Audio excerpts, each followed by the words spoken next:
परम संत बाबा जय गुरुदेव जी महाराज की सुनाई गई कहानियाँ आपका बंदा हूँ। एक बादशाह था, जब वह बूढ़ा लोने लगा तो उसने राजकुमार से कहा कि जाओ, नगर के बाहर जंगल की तरफ एक महात्मा रहते हैं, वहाँ उनकी सेवा करो।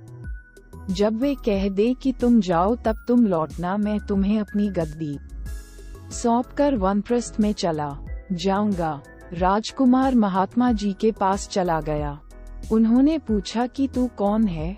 वह बोला कि मैं बादशाह का लड़का हूँ। महात्मा जी ने कहा कि तू बादशाह का लड़का है तो क्यों आया वहीं राज कर? भोला भाला राजकुमार कुछ समझ न सका और लौट आया। बादशाह ने पूछा कि तू इतनी जल्दी कैसे लौट आया? उसने सारी बात बादशाह को बताया। बादशाह ने उसको समझाया कि महात्माओं और फकीरों के सामने बात करने का एक अदब तरीका होता है। तू जा और जब वह पूछे कि तू कौन है, क्यों आया है, तो कहना कि मैं आपका बंदा है और आपकी खिदमत करने के लिए आया हूँ। तू उनकी सारी खिदमत दिलोजान से करना, जब वे कहें कि जा तभी लौटना, अब तू वापस जा। राजकुमार फिर महात्मा जी के पास गया। उन्होंने पूछा कि अब क्यों आया? उसने कहा मैं आपका बंदा हूँ, आपकी खिदमत में आया हूँ।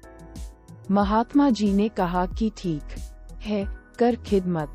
राजकुमार महात्मा जी के पास रहकर हर तरह की छोटी बड़ी सेवाएं करने लगा। 6-7 महीने बीत गए। महात्मा जी ने राजकुमार को बुलाया और कहा कि जा, तू लौट जा और राज्य कर, लेकिन ये न समझाना कि राज्य मेरा है, तुझे केवल काम करना है।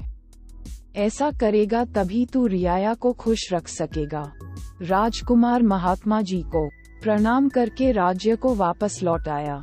कहानी को सुनाते हुए स्वामी जी ने कहा कि पहले के राजे महाराजे महात्माओं को आगे रखते थे, तब उनका राज्य सुचारू रूप से चलता था, क्योंकि महात्मा राजा और प्रजा के बीच में खड़े रहते थे, इसलिए दोनों के संबंधों में कोई गड़बड़ी नहीं आने पाती थी।